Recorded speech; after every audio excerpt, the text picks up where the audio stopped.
Assalamualaikum warahmatullahi wabarakatuh. Kembali lagi bersama saya. Baiklah, kali ini kita akan menjelaskan materi tentang besaran skalar dan besaran vektor. Besaran skalar yaitu besaran yang memiliki nilai. Jadi besaran yang hanya memiliki nilai dan tidak memiliki arah. Contohnya, waktu, suhu, volume, laju, dan energi.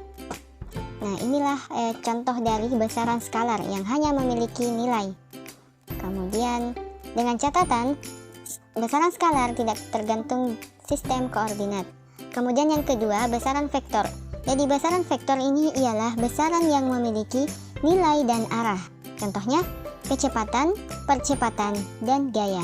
Dengan catatan, vektor tergantung dari sistem koordinat. Jadi ini adalah gambar dari sistem koordinat, yaitu dari X, Y, dan Z. Kemudian penggambaran dan penulisan notasi vektor.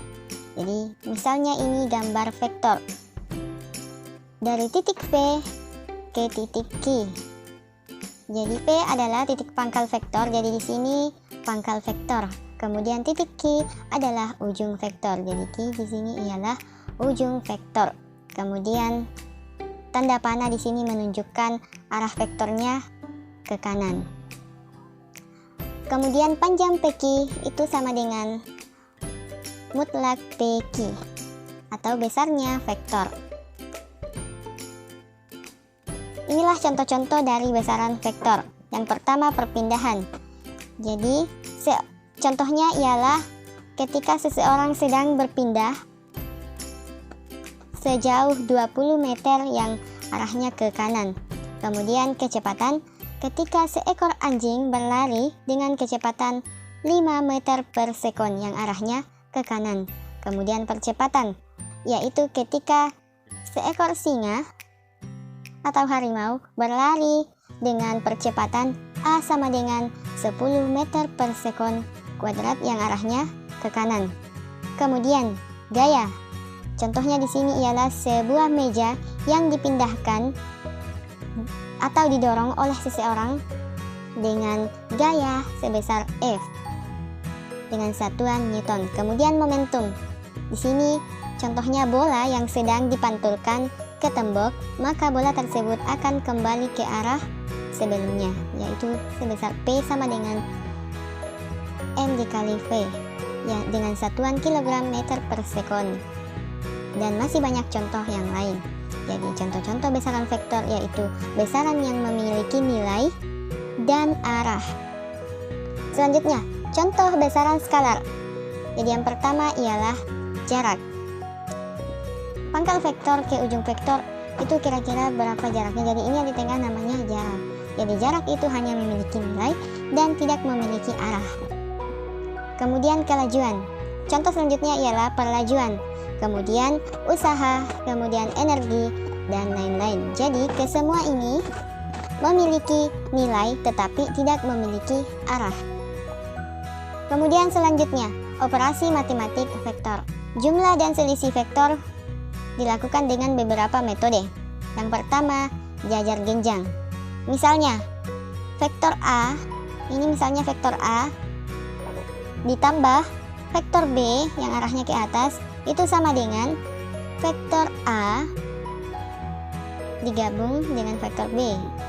Ini ya, vektor A, vektor B. Karena ini metodenya jajar genjang, maka kita membuat vektor ini seperti jajar genjang, seperti berbentuk jajar genjang. Jadi kita garis di tengahnya, di tengah-tengah antara vektor A dan vektor B, kita tarik garis. R sama dengan A ditambah B. Kemudian kita tarik garis lagi dari sini ke sini yang disimbolkan dengan minus B. Jadi ini vektor minus B. Sehingga kita garis tengah ke sini. Jadi S sama dengan A dikurang B.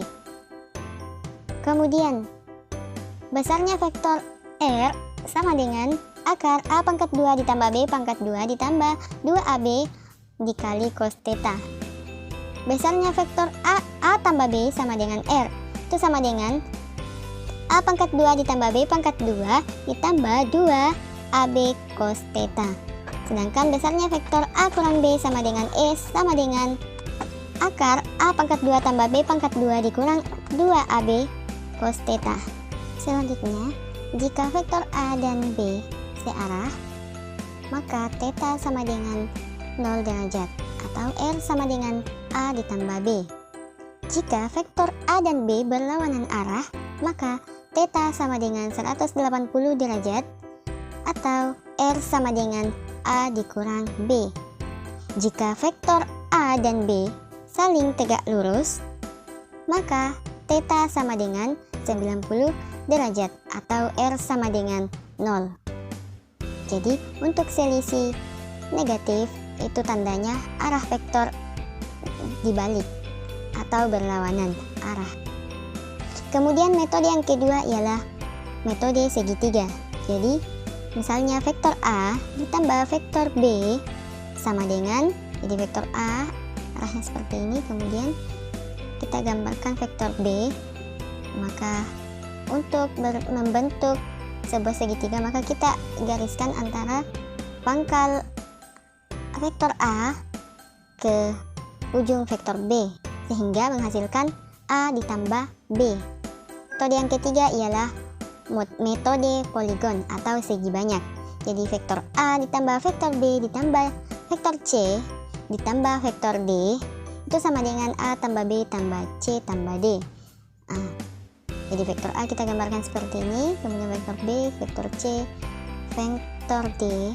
Kemudian kita hubungkan antara pangkal vektor A ke ujung vektor D sehingga menjadilah A ditambah B tambah C tambah D.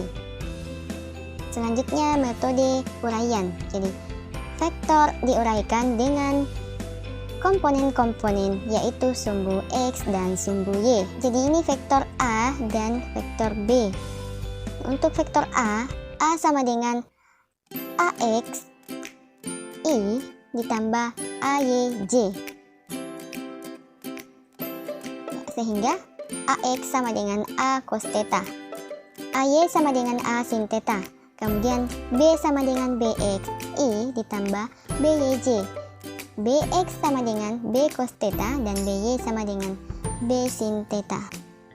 Besar vektor A ditambah B itu sama dengan RX sama dengan AX ditambah BY, RY sama dengan AY ditambah BY. Sehingga resultan dari vektor di atas yaitu A ditambah B sama dengan akar RX pangkat 2 ditambah RY pangkat 2. Sehingga arah vektor R terhadap sumbu X positif sama dengan tangen theta sama dengan RY per RX, di mana theta sama dengan R tangen RY per RX. Selanjutnya kita menganalisis vektor. Horizontal ialah sumbu X dan vertikal ialah sumbu Y. Kita gariskan sudut A, sudut alfa, dan yang ini sudut B. Ini sudut alfa, dan sudut B, beta. Kemudian untuk F1 itu sama dengan F1 cos alpha. Kenapa F1 sama dengan F1 cos alpha? Karena F1 di sini dia berada di sumbu X, jadi sisi di depan sudut ialah cos, sedangkan yang di sini ialah sin, sehingga F1 sin alpha untuk sumbu Y. Begitupun untuk F2. F2 posisinya di sini, jadi sudutnya sini beta. Jadi sehingga min F2 cos beta. F2 bernilai negatif karena F2 berada di sumbu X negatif di sebelah kiri. Jadi yang sebelah kanan positif, yang di kiri negatif. Kemudian atau berada di kuadran ketiga. Kemudian F2 sin beta.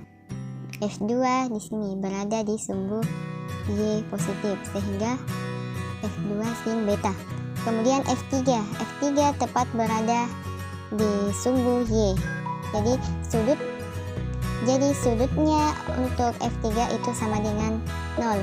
Kemudian untuk FY-nya sama dengan min F3 yang hasilnya negatif. Sehingga resultannya sama dengan akar Fx. Sigma Fx pangkat 2 ditambah sigma Fy pangkat 2. Kemudian kita ke contoh soal.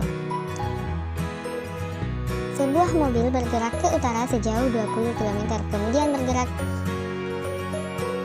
ke barat sejauh 40 km, kemudian bergerak ke selatan sejauh 10 km.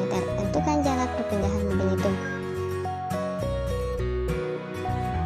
Jadi, ini tadi ya, jadi posisi vektor A, kemudian vektor B. Jadi kita hubungkan antara pangkal vektor A dengan ujung vektor C, sehingga D sama dengan A tambah B tambah C. Untuk panjang vektor D, itu panjang vektor D diketahui dengan cara kita berikan garis samar-samar di sini dan di sini. Kemudian kira-kira panjangnya di sini berapa? Di sini panjangnya bisa dilihat dari atas. Jadi panjangnya ialah 20 km.